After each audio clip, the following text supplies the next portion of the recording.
A very good morning, everyone. Thank you for joining. My name is Rona Biju, and I'll be your host for today's webinar on the topic reverse charge mechanism for electronic devices. Before we dive right into the webinar, I would like to give a brief introduction about our company. ITC Accounting and Tax Consultancy is one of the top and most reliable tax agency firms in the UAE.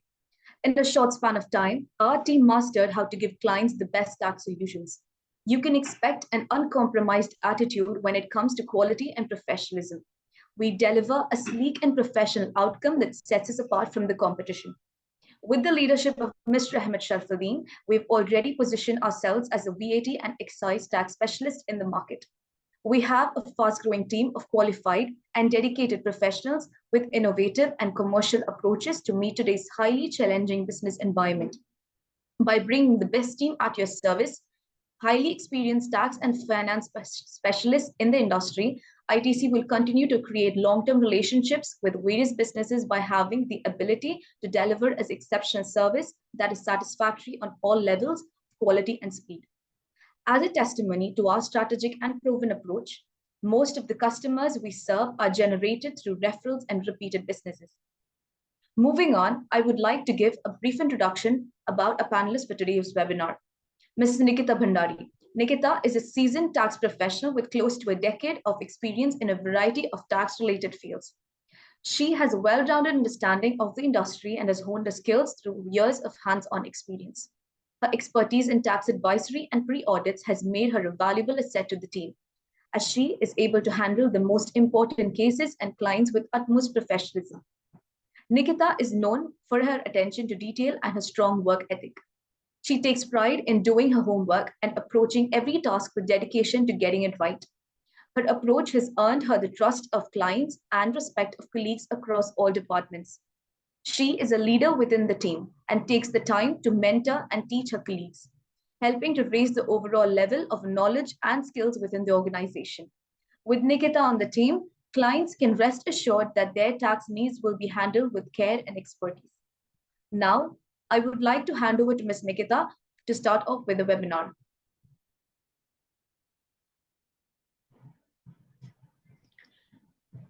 Good morning, one and all. To all the fellow Indians, we're wishing you a very happy Dashera. So starting off with a very good note. Hi, and thank you, Ms. Rona, for a very warm welcome and a very overwhelming introduction. So as she said that the topic today is regarding the reverse charge mechanism on the electronic industry, which has been recently issued by the FTA in a public clarification. So we shall today understand the basis of it.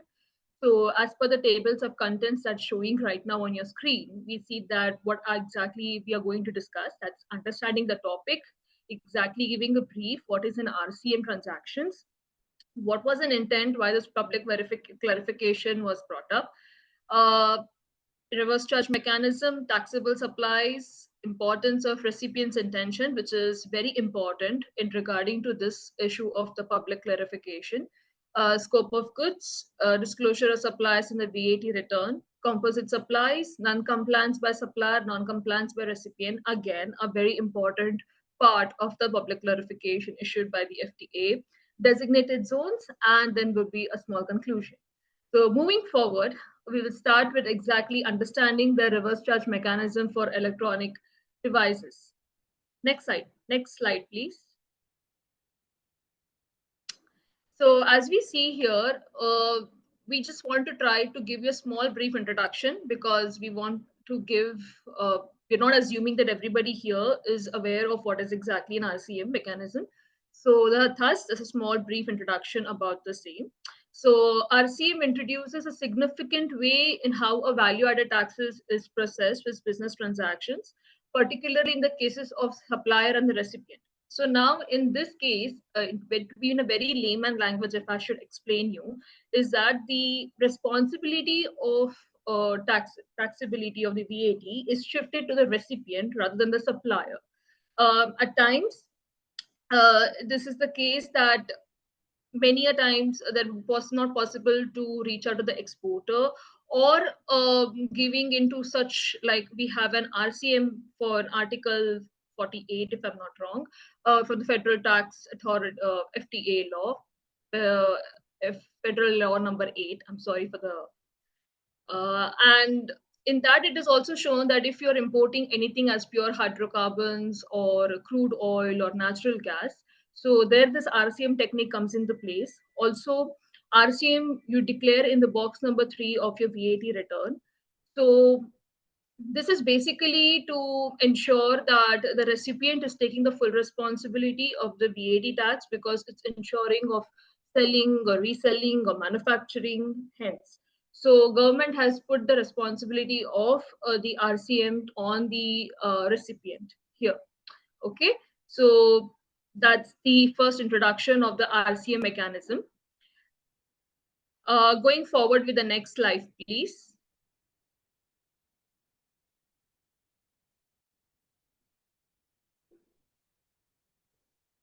Next slide. Okay. RCM related transactions. So understanding the reverse charge mechanism becomes clearer when examining the practical instances.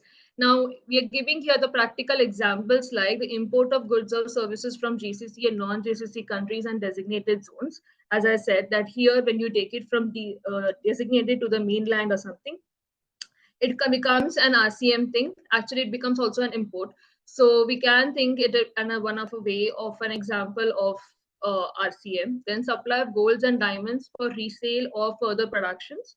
Then supply of pure hydrocarbons, crude or refined oil, processed and unprocessed natural gas, along with the production distribution of various form of energy in the UAE.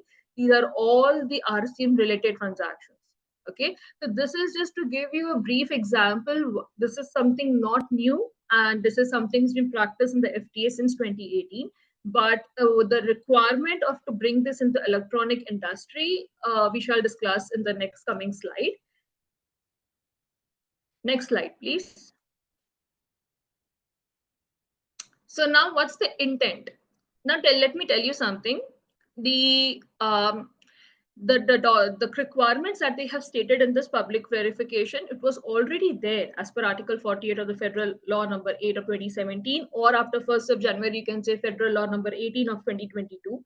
So in this intent, it is only to apply on the electronic industry, because they saw a lot of movement of parts and accessories being bought, or certain electronic devices are bought and they're resold and they're shipped outside the UAE and all that stuff. So that's why they have bought this RCM technique on the electronic industry as well.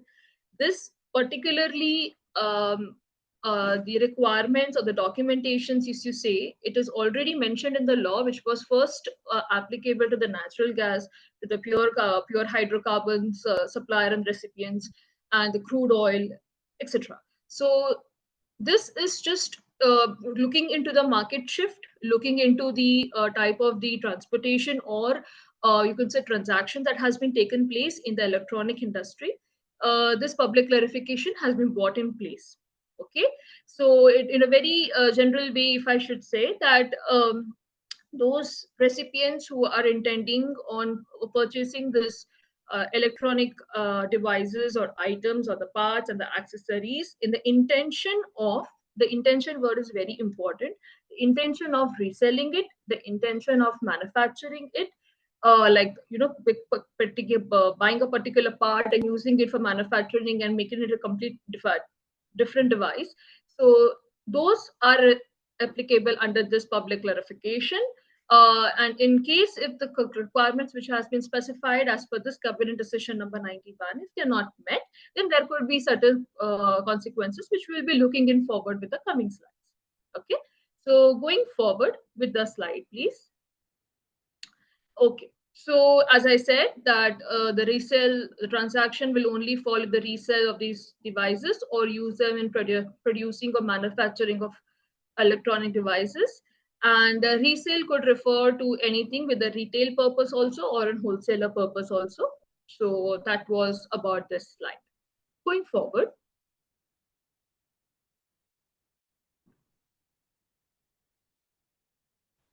Okay, so now exactly we would like to now state how exactly this has been stated in cabinet decision number 91, that it is stated that the it has to meet the minimum compliance requirements that has been stated, that a supplier shall not account for VAT on the supplies to the recipient, and he shall not report any due tax in his VAT return.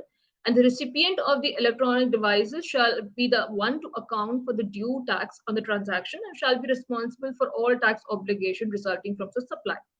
So this is a basic what exactly an RCM states. So if they say that if you are following with all the requirements as per the cabinet decision, then who's the one who's supplying you the goods regarding the electronic devices or the electronic goods, I say, then those are not required to account any VAT on the VAT return, and the recipient is subject to take the full taxability, the accountability of the taxation, that they must account it for the VAT that has been, like if they're going to sell it, then they have to charge 5% on the supply of the goods, while the supplier doesn't require even to report on their return.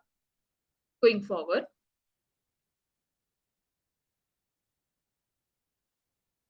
Okay. So now we were talking about requirements. Now, what exactly those requirements are in order for the previous VAT treatment that we saw, that is, both supplier and the recipient must be registrant for VAT in UAE. That is the basic requirement. Both should have a TRN number. Both should have a LLC company. I should not say LLC company, but definitely if you're going in for the electronic devices and all, majority it's a company. So yes, both the supplier and the recipient must be a registrant for the VAT in the UAE. And the supplier must retain a declaration from the recipient confirming the above points. Now, what exactly the above points are, that we will see, that is that supplier, the recipient who is going to, I'm so sorry, recipient who is going to buy these goods from the supplier must have an intention to sell, resell this, and or to use this in the manufacturing or production partially, fully, any which ways. Okay, that kind of a written declaration is required from the recipient by the supplier. So that is one of the main conditions. And unless these conditions or requirements are not met, definitely the previous bad treatment that we discussed, that cannot be claimed. Going forward. So what we were speaking right now is what exactly the RCM as per cabinet decision number 91 was trying to say. Now we will say exactly we are seeing is taxable supplies outside cabinet decision number 91. So these provisions do not apply in case supplier registered for VAT and supplies fulfill the conditions required for zero rating that makes a direct or indirect export of electronic devices. So now we all know, in order to just give you a small introduction, what exactly a direct or an indirect export means. A direct export is something that the supplies, the goods must leave the land of the UAE within 90 days from the date of supply. Okay. And second, you must have a commercial and official evidence in order to show or to, to have an evidence that the goods are exported. So that is when it is called a direct export. An indirect export, as per the law, it states that if you have the condition, the goods are physically exported to place outside the implementing states or are put into a custom suspension within GCC custom laws within 90 days from the date on within 90 days from the date of the supply, and the overseas customer here, they do obtain official and commercial evidence of the export or the customs law, then the goods are not used or altered the time between the supply and the export of the customs suspension to prepare the goods for export or customs suspension, and the goods do not leave the UAE in the possession of a passenger or crew or member or aircraft of ship. So these were exactly for the direct and in the indirect export of what does a direct or indirect export means as per the law. So in case if imagine you're having in anything goods in the mainland, that is within the land of the UAE, and you're exporting anything to outside like country like Iraq, Oman, UK, anywhere which is outside the UAE land. So definitely this would be considered as export. So in that case, then even if you're doing a trade, export of the electronic devices, this cabinet public clarification, the cabinet decision number 91, won't be applicable and it would not come into it. Okay, so this is one of the exception, and it's the only exception for this public clarification in regarding to the electronic devices. Going forward with the next slide, please. So as I said in the very beginning, that this public clarification is only based on the recipient's intentions. That's very important, because it's very clearly mentioned in the very beginning of the this cabinet decision itself, that if the intention of the recipient is in order to resell it, use in the manufacturing or the producing of any some other goods, only then this public clarification and the VAT treatment regarding with this public clarification will be coming into effect. Otherwise, it will have the only standard rules as per the VAT laws, which has been mentioned in the the law actually. So now here at the first important point, that is the purchasing electronic devices for internal business use, excluding production or resale purposes, does not qualify as intending to resell. So now we are exactly telling you what is an explanation about the resell. So now internal business use means what? Now, if you're purchasing some electronic devices for your staff in the company, okay, and then you distribute it saying that I purchased so many electronic devices from the supplier in order to be used for the business purposes. So that is now an internal use. Okay, so this cannot be, you cannot say that, okay, then this RCM technique or this RCM VAT treatment will be applicable in this case. So definitely that will not be considered as intention to resell. And secondly, it says that producing or manufacturing electronic devices encompasses both partial and full production or manufacturing of electronic devices. So now both partial and full production means at times there could be certain things or certain products are used partially and they will be used the next time. So that is also allowed. And if it is used fully, then definitely that is allowed. So in this slide, what we wanted to exactly explain is the important, how much the stress is on the recipient's intention here. That should not be taken for granted. And secondly, what is one factor of resale which shall not be taken into consideration? That is for an internal use. So definitely that cannot be taken into consideration, and that will have the same effect as the VAT supplies that we do in the normal disclosure of transactions. Okay. And regarding the parts and pieces, as of now, we have not yet received any specific or a clear clarification on the same. Thus, definitely we will wait for from the FTA in regarding to the parts and accessories of the electronic devices. So we do not have any further information on that. Going forward with the next slide.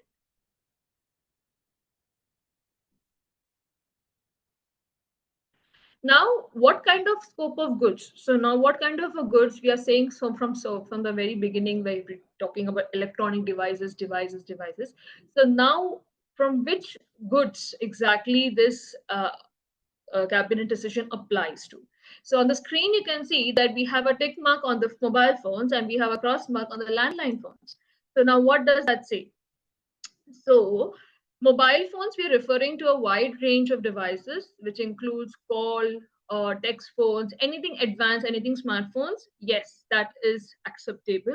But anything which can be excludes like the corded or the having the wired phones or the landline phones, that is not supposed to come under this, will be excluded from this public clarification altogether. So which means if you're saying that, okay, I am purchasing this so many landlines in order to resell it, sorry, this public clarification, you're not coming under the same. But yes, if you have a smartphones where including the call, text, any advanced features that you have, yes, you are eligible for this under this public clarification, or I can say cabinet decision number 91. Going forward in the next slide, please. Next is regarding the computer devices. So now computer devices includes any personal computers, desktop computers, similar ones, whether they use wireless or physical connections. That's okay. In this, there is nothing something like wireless. Obviously, it's laptop, computers, everything is all included. Also, that's the, I think, the next slide, please. Yeah. So now here again, we see there is a tablets, and here there is a Kindle thing. It's a Kindle tablet in the right hand side, which has a cross mark. So why that is so? Because as per the public clarification, it says that tablets, that is portable computers with touch screens, that attributes both the smartphones and the computers are classified as electronic devices. Okay. But electronic devices which are only specifically dedicated to reading as in reading of the article, and devoid any features like gaming, web browsing, do not fall in this category. So even if you're having any tablets, you're purchasing or something, having the features of the phone and the computer, fine. Only used only for the purpose of reading, doesn't have any other features other than that support in that device. Unfortunately, that cannot be considered under this category. Moving forward.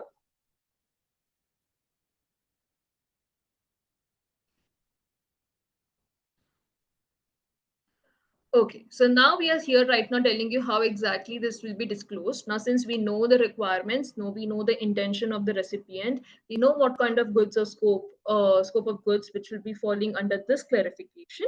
So now we will see exactly how are we supposed to disclose this in the VAT return. Okay, so now if all the conditions prescribed in the public clarifications are met, then the recipient shall declare the due tax in the box number 3 of its VAT return. Okay, since it's an RCM, we obviously we always disclose this in the box number 3 of the VAT return. And the supplier, since he does not require to disclose any of the supplies, there will be no disclosure of from him for him or her in the VAT return. But in case if all the conditions prescribed in the public clarifications are not met, the subrecipient shall not claim any input tax in box 9 of its VAT return, and the supplier will disclose the supplies in the VAT return under box number 1 unless it is zero rated, then it's box number 4. Now, exactly why did we say that if they're not met, the subrecipient cannot exactly claim any of the VAT return, VAT input tax, that we will see in the next slide. Okay, so next slide, please. Okay, so now we are talking about the composite supplies here. We will definitely discuss about that point in the coming later slides. But yes, first we will discuss about the composite supply. So composite supplies means there when supply of goods or services where there is more than one component to the supply and considering to the contract, the wider circumstance supply. So that is a composite supply. Okay. So in this decision, it states that assessment of the composite supply as per cabinet decision number 91 is the responsibility of the registrant to evaluate the application. This includes determining whether a supply that involves production charges constitute a single composite supply or multiple supplies. Okay, so now in this, registrant means the one who is actually now going to supply the goods or who's going to make a supply must evaluate whether all the components, like now you go to a a very small example, now you go to a hotel, they give you a complete package, right? They give you the pickup package, they will give you your stay with the catering, with any other benefits. That's a composite supply. So now when you are doing a supply, you must take care if all this supply will be considered as a composite supply or not. And in case if there is any thing in that supply that you can determine or distinguish with having a different separate charge, then it will not fall under the cabinet decision number 91. Like in case I say that, taking the hotel case only, I say, okay, sir, your stay is for this much amount, but again, your transportation, this will charge extra.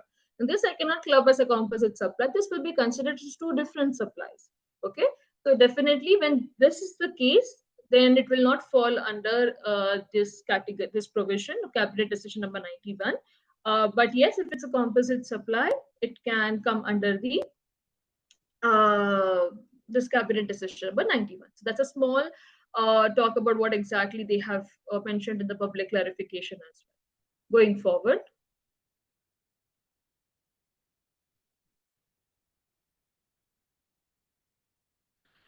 Now is non-compliance by the supplier, and we will see then later is non-compliance by the recipient. Now we are seeing how exactly if whatever is determined in this public clarification, the requirements that they had said, that is the main requirement is the intention of the recipient.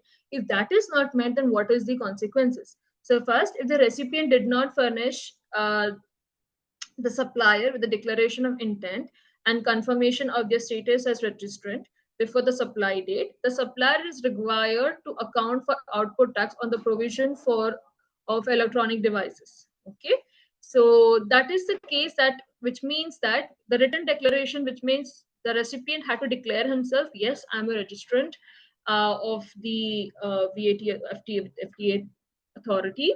I have a registrant tax numbers. I'm following with the proper conditions in case if any some documents is there that is supposed to be required to be sent. In that's the case before the supply. It's not should be after the supply, obviously. Should be before the supply.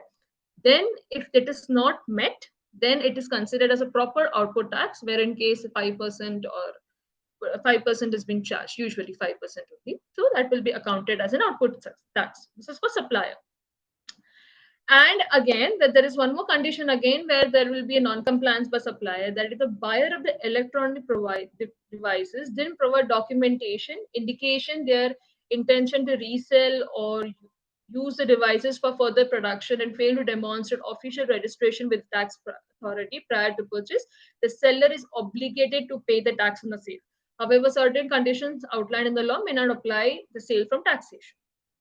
Now certain conditions, that is like the zero rating, but what we are trying to say is now the sometimes they promise they have given, okay, they have, but they gave you the written declaration, but they've not given the any further documentation that okay, see, these are the contract, I'm going to resell it, or this is the like how an intention is being verified. Obviously it's through contract or some legal documents that becomes a proof, and that is required by the seller to take into consideration to have in its documentation like a bunch where it will show that okay, the buyer had the intention, so this clarification is applied. But in case if the buyer doesn't provide you documentation even till the end date, then definitely it is has to be considered and seller has to pay tax on that sale. Okay, so I hope we understand from the seller's point of view, the supplier's point of view, how exactly the non-compliance or non-requirement of the non-fulfillment of the requirements will affect the taxability. Okay, now going forward in the next slide, where we will discuss that is a non-compliance from the recipient's point of view. So in the recipient's point of view, if the recipient of the electronic devices doesn't provide the necessary declaration confirming the status as registrant, they won't be able to recover the input tax. If the buyer fails to provide the required paperwork before purchase, both the buyer and seller may face the additional tax liabilities. Moreover, the buyer can't claim business or export use without the requisite documents. Failure to prove the intended business use as mandated means the buyer can't seek a tax refund on their device purchase. Now, I'll make you understand why exactly this point is that buyer cannot claim the tax. So, the case is that if this is actually provided in order to provide a relief to the supplier, considering an RCM, and the responsibility of taxation was dependent on the recipient, right? So now, if the recipient doesn't give you the proper documentation, it doesn't give the proper written declaration, doesn't give you enough evidences that that it is registered under the FTA, then definitely there's a breach of this clarification. Then in that case, it is that supplier has to bear the output tax that will charge 5%, but for the recipient it cannot claim an input tax on the same because it did not fulfill these requirements, right? And in the case if the buyer is going to resell or do it, yes, it will have they can go in the proper VAT laws, but the only drawback for the recipient is that it cannot claim the input tax on the purchase from the supplier because supplier is going to charge 5%, right? So you can say this is kind of a an astringent action from the FTA, since it was very much specified. This clarification is very, very based on the intention of the recipient. Thus, that will be kind of an action against them. In case you don't do this, you are also not eligible to claim any input tax from the supplies. Okay, so that is how exactly a non-compliance from the recipient point of view, this clarification goes against them. Next slide, please. Now coming again, so the major chunk of this clarification has been completed. That is first regarding what exactly RCM was, what is the intent, how exactly the scope of the goods or the transactions, the compliance, disclosure, the non-compliance, and the composite supplies has been discussed so far. So the last small point is about the designated zone. Okay, so designated zone, we all know that it's a very small area that has been given a privilege or given an perquisite as from the government in order to encourage and explore more trade opportunities over there, and it's a very has a very supporting, or you can say a protected area, which is within UAE. Also, it is considered as outside UAE. So here we say that clarifies the transferring of goods into a designated zone from mainland is not classified an export and is not eligible for zero-rated tax treatment that applies to export, which is a usual treatment that we do. So anything that comes from the mainland to the designated zone is considered a 5% supply. From designated to mainland, yes, that will be considered as an import, that because you will obviously clear it at the customs clearance. So that's the one point. And the second point in designated zone, it says that transferring the electronic devices from the UAE mainland to a designated zone or moving them to a designated zone does not qualify for an exception outlined in Article 22 of the Cabinet Decision 91. Instead, all other relevant provisions of this will be applicable. Hence, the subject shall also be subject to the provisions of 91. Okay, so anything that is moving from the mainland to a designated zone will not qualify as per this provision. Instead, all other relevant provisions, that is a normal provisions of the VAT, will be applicable. That's what the second point. Now, concluding this complete presentation, we have prepared, next slide, please. Now, concluding this complete presentation, which says that the effective date of this publication is coming from the 60 days. So as per the public clarification, it has been very well stated that from 30th August, from the issue date, it has been it will be effective from 30th of October. That is from the next 6 days. It will be effective. Okay. So, and now going forward with the next slide.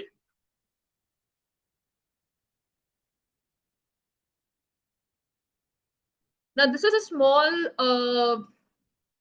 chart, a tabular chart we have prepared in order to, for your convenience. So where have we stated that what are the transactions undertaken, what is the requirement by the supplier, the required by the recipient, and how the disclosure in the VAT return must be disclosed.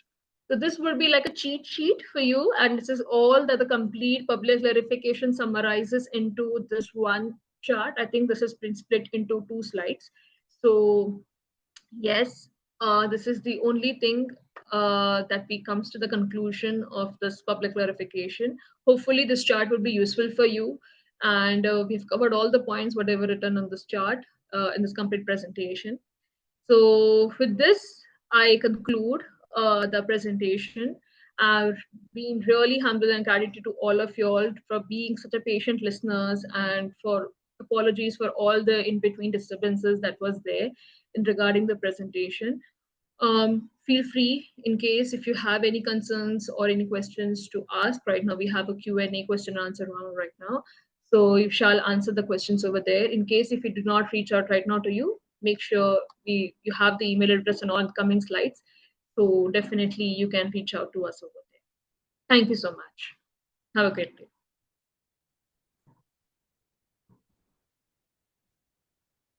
Thank you, and a big round of virtual applause for Mrs. Nikita for sharing her expertise and insight with us today.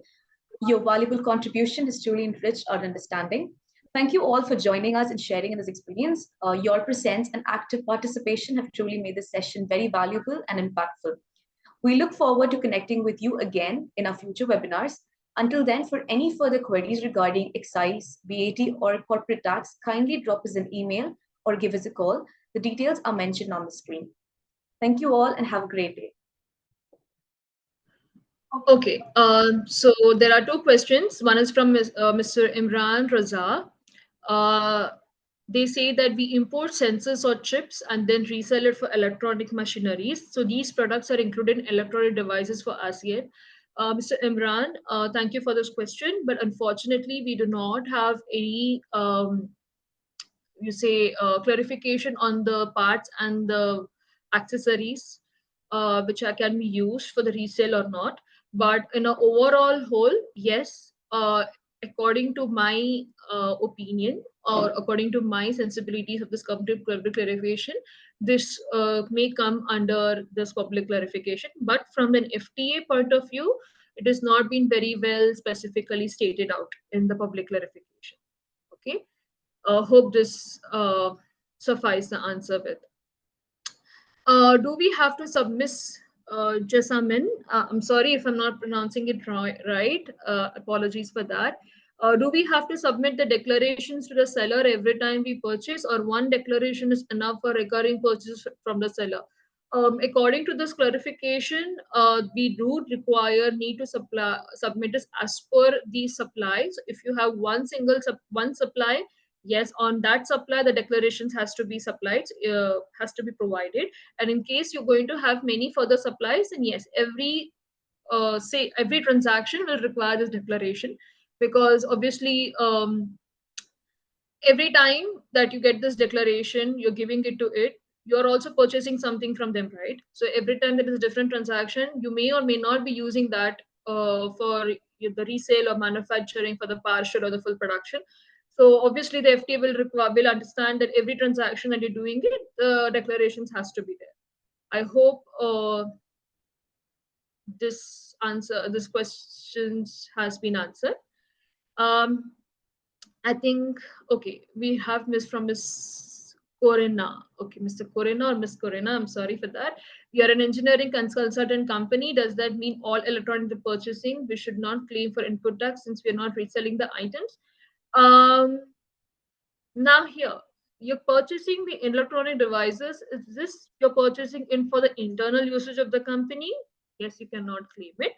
But in case if you have not provided the requirement, you are reselling it to the different supplier or the different purchaser and something such so forth, then definitely we could look in case if you give the declarations, you can claim it. But I need more clarity on this line. In case if you're using it for your internal purpose, I don't think so you can claim it. Okay, Gwala Chaturvedi. Hello. For suppliers, if we show in a VAT return box number 1, then we have to book on a VAT on a supply, because in VAT should be 5% on base amount. Yes, if you show, yes, if in case the requirements are not fulfilled and the supplier has to take it as a 5%, because of the zero rated they've already excluded. So anything that is with the 5% that is coming into the picture. So yeah, it will be 5% of the base amount. Okay. Next is Mr. Abdul Sattar Memon. Hello, sir. We import used laptop and related items. After the rule, should we raise a zero-rated invoice or with 5%? Please advise which column need to enter the data. Okay. You import the used laptop. After new rule, should be raised. Okay, now you import it. So are you reselling it somewhere, or like you're exporting it? In case you're exporting it, obviously you're not coming under this public clarification. But in case if you are reselling this, yes, resell local as well. In case if it is local, we need to check your documentation, sir. Technically you are importing it, and again, if it is an import from an outside the UAE, if you're declaring it under box number 6, this will not come because it's under RCM. But if it is under RCM, I think we would need to check your documentations for much more appropriate answers. So I guess with this, okay, Ms. Corina again has come. Even though the electronic devices are required to provide services to a client, even though electronic required to provide services such as computers and laptops. I didn't understand, Corina, this question. What exactly are you trying to ask? In case if you have a very a log case study, something that is your day-to-day transactions, please feel free to reach out to us on the email. It will be much easier, convenient for us to give a written reply over the same. Naufal Ibrahim, we have company mainland activities, mobile trading. When we sell a mainland to free zone company for exports, required VAT. When we sell our mainland to free zone company, okay, for export.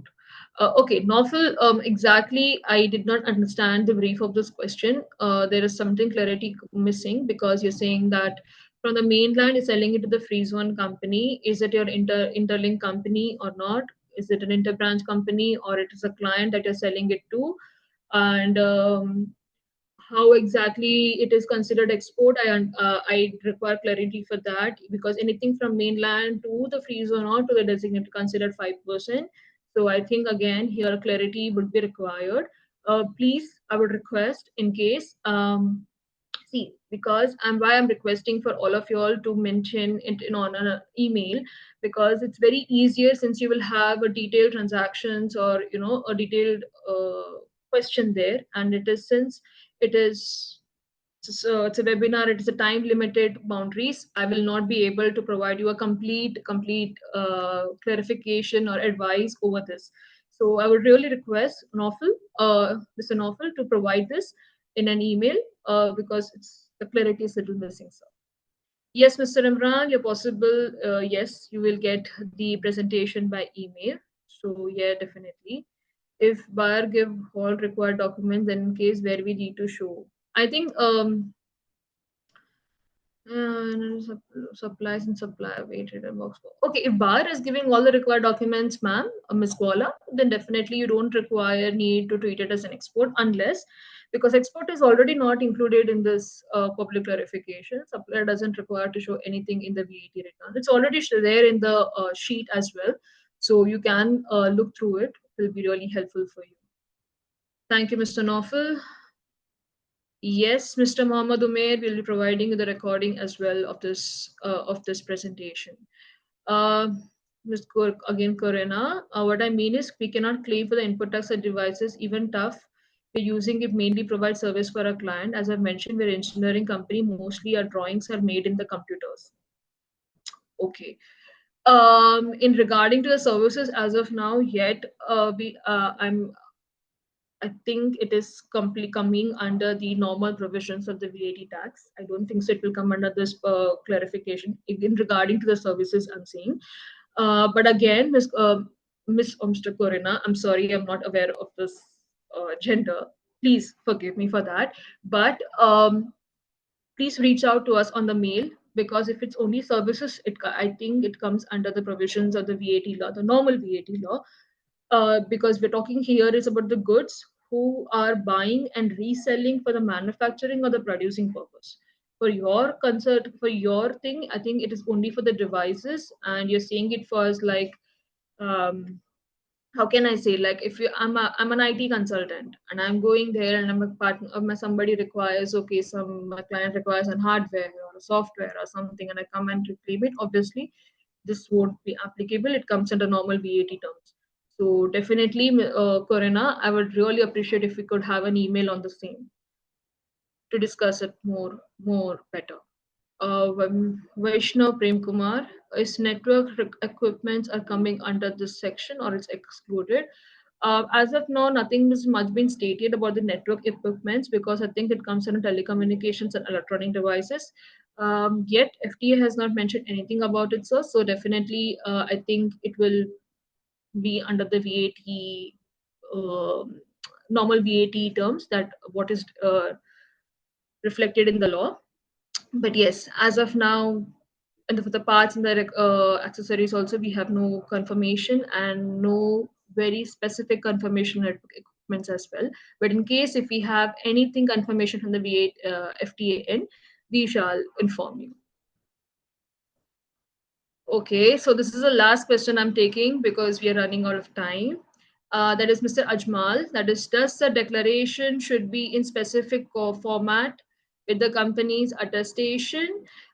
Yes, because it will be much appreciated if your declaration is under your company letterhead, signed with the authorized signatory and stamped, because it shows the legality and the authenticity of the declaration. Though yet there is no format provided by the FTA, but yes, we usually recommend our clients with this. Okay, Mr. Ajmal, so I hope that answers the question. Okay, just a second.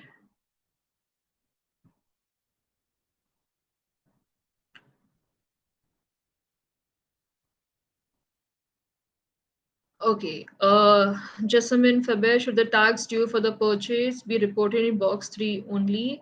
Then if we resell, we report in box number 1. How are we going to claim the refund from the purchase? Technically, you're not going to claim any refund from the purchase because it's an RCM, Jessamine.